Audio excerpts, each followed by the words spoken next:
ولا تعجبك أموالهم وأولادهم إنما يريد الله أن يعذبهم بها في الدنيا وتذهب أنفسهم وهم كافرون ولا تعجبك أموالهم، اور آپ کو ولا تعجبك أموالهم، تعجب میں نہ ڈالے ان کے اموال۔ ایک کام جو کرنے کا ہے وہ یہ بھی ہے کہ حدیث کی کتابوں میں جہاں جہاں میت کے لیے دعائیں آئی ہیں نا کہ جنازے میں کون کون سی دعائیں پڑھنی چاہیے، حدیث میں، سی ڈیز میں، یہ جو ہے انٹرنیٹ، اس میں یہ دیکھ کے کہیں جمع کر دینی چاہیے۔ اس کو جمع کر کے حدیث کے ابواب کچھ نہیں ویسے ہی پرنٹ کر کے ہمیں بھیج دیں، اگر تو ہم اس کو کچھ مناسب سمجھ کے جو اس میں کچھ لکھنا ہے لکھ کے اسے چھپا دیں تاکہ مسلمان ان دعاؤں کو یاد کریں۔ اکثر و بیشتر لوگوں کو یاد بھی نہیں ہوتی، وہی دعا جو اللہم اغفر لحینا و میتنا ہے وہی یاد نہیں رہتی، تو اور دعائیں تو کیا یاد ہیں۔ سوال پوچھنا تھا، میں نے ایک امام صاحب کو دیکھا تھا، اس کی حنفیوں کے نزدیک میں معلوم کرنا چاہ رہا ہوں کہ اس سے حقیقت ہے کہ وہ جب تدفین کے بعد وہ قبر کے پاس بیٹھ کے وہ بول رہے تھے کہ اب تم سے پوچھا جائے گا، جو 3 سوال پوچھے جائیں گے نا، تو وہ اس کا جواب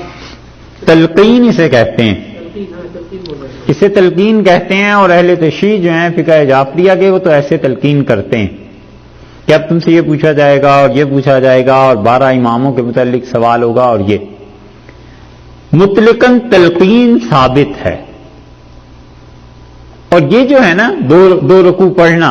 سرہانے اور پائنتی میں، ہمارے نزدیک یہ تلقین ہے بس، اور ان کے نزدیک وہ تلقین۔ وَلَا تُعْجِبْكَ أَمْوَالُهُمْ وَأَوْلَادُهُمْ، اور آپ کو تعجب میں نہ ڈالے ان لوگوں کا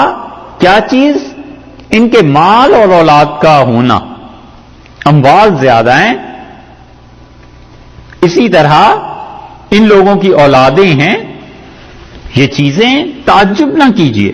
انما یرید اللہ، اللہ یہ چاہتا ہے کہ ان یعذبہم بہا، کہ عذاب کرے خدا انہیں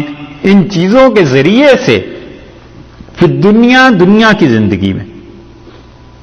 اور منافق انسان ساری زندگی مال جوڑتا ہے، اولاد پر محنت کرتا ہے،